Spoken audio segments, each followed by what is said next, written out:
Hey guys, how you doing? This is Manga etc. and I'm here today to bring you the review for One Piece manga chapter 1005. So we have Yamato, you know, she's got Momosuke wrapped up within the boobies and within the chest area. And Momo's having a good time. You know how he feels about the chest of women. We've seen it in the past with Nami. So he's living his best life right now. But Yamato is trying to get away, and it's just really the purpose of this scene. I really see it as, where is Sanji gonna go right now? Because we know from last chapter, we knew Sanji was heading towards Kinemon and company. But now that he knows that there's someone else that needs his help, he's a bit conflicted. And then we have this bit at the very end of the scene where we have Sanji that, which way should I go? And he's like, I'm gonna go this way, and essentially we don't know which way he goes. So it's really a toss up of which way do you think he's gonna go. We know Sanji loves the ladies and he favors the ladies, and Yamato is a fan favorite. So if I was to bet, I'd say he was going in that direction, but it could be either. Personally, I should have started off this video with, I'm not mad. Because we are going another week after being teased the hybrid form of Kaido. So we are going another week of not seeing it. And the thing is, I'm not mad. I actually applaud it yet again. I'm enjoying the tease. I love a good tease. And this is what Oda's giving us right now. So the longer he keeps this up, the more the more I'm going to be applauding. Some people might be vexed about this, but that's your problem. But yeah, no, in all honesty, I'm enjoying the tease. If anything, I'm more mad that this chapter didn't focus on Robin versus Black Maria, but I'm not mad at that at all because not the biggest Robin fan, so I don't want her screen to. I don't want her screen. I don't want the fight to be off screen. No, not at all. But I can't wait for that fight. So I'm not mad that we didn't get this in this chapter. However, it would have made for a better chapter if we had one focus, and the thing that we should be focusing right now is that fight.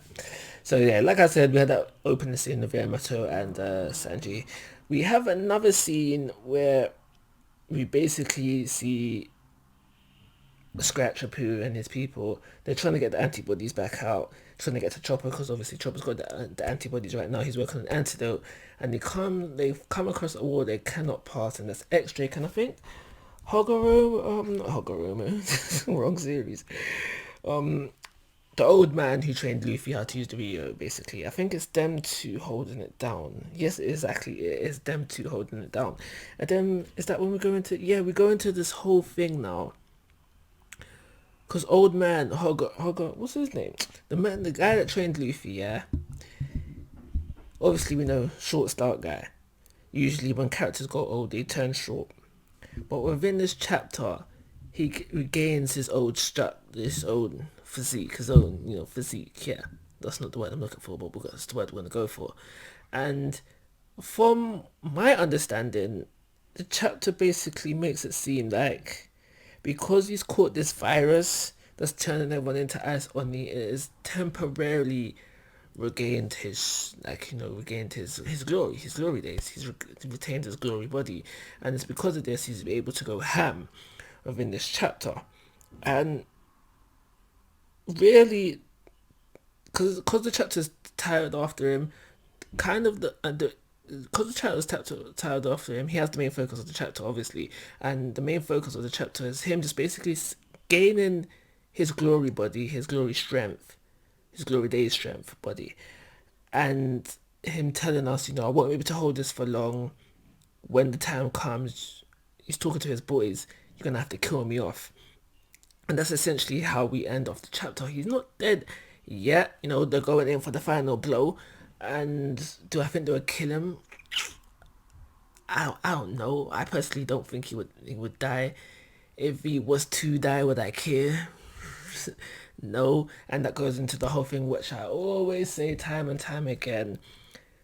Certain deaths won't hit hard with me or at all if the character hasn't had enough screen time or development.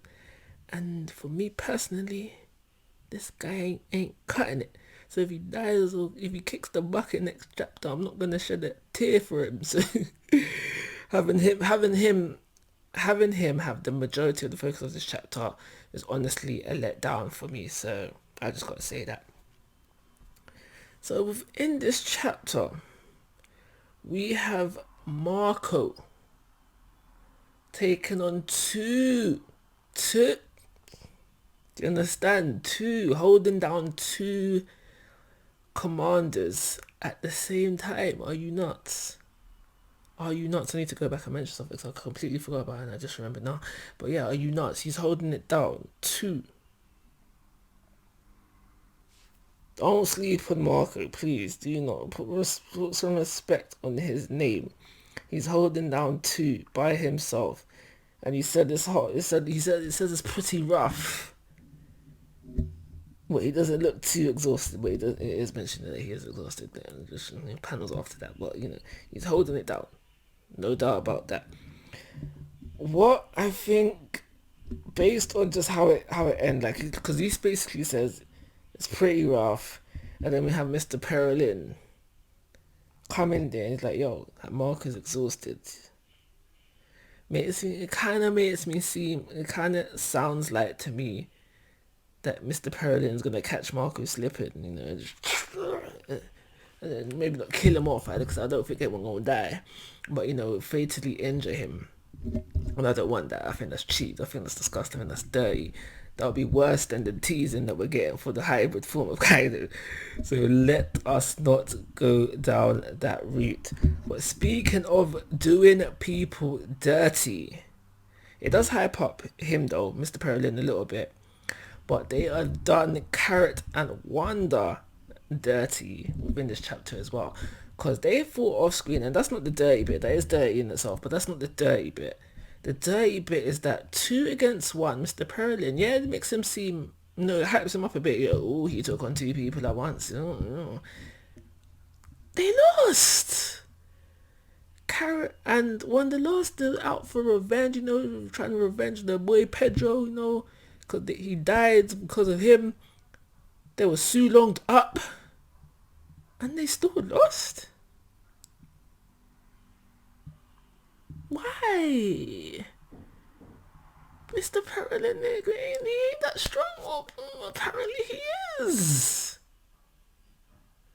So in all honesty, like, what happened there? I doubt we'll find out, look at flashback to see what happens there. I doubt we'll get that. Sincerely doubt it. But I just want to know what happened there, because to me, that should have been an easy win for them two, but apparently not. Apparently Mr. Perlin's got a bit of strap to him. Maybe we should stop sleeping on him. But that is everything to happen within this chapter. We don't have a clear focus. We're a little bit all over the place. And for me, it's for those reasons this chapter was very enjoyable for me. The Marco bit... What Marco does, holding down 2 commanders, that's the hypest part of the chapter for me. But when you look at what he does, it's not really that impressive from a visual standpoint. Maybe this is something that look better in the anime. But that is everything I've got to say about this chapter. Simply because I didn't really enjoy it. 2-star rating, call it a review. Like always, guys, I'm asking for your thoughts and opinions. If you have not already, please go to my YouTube channel. But most importantly, take care. Have a nice day.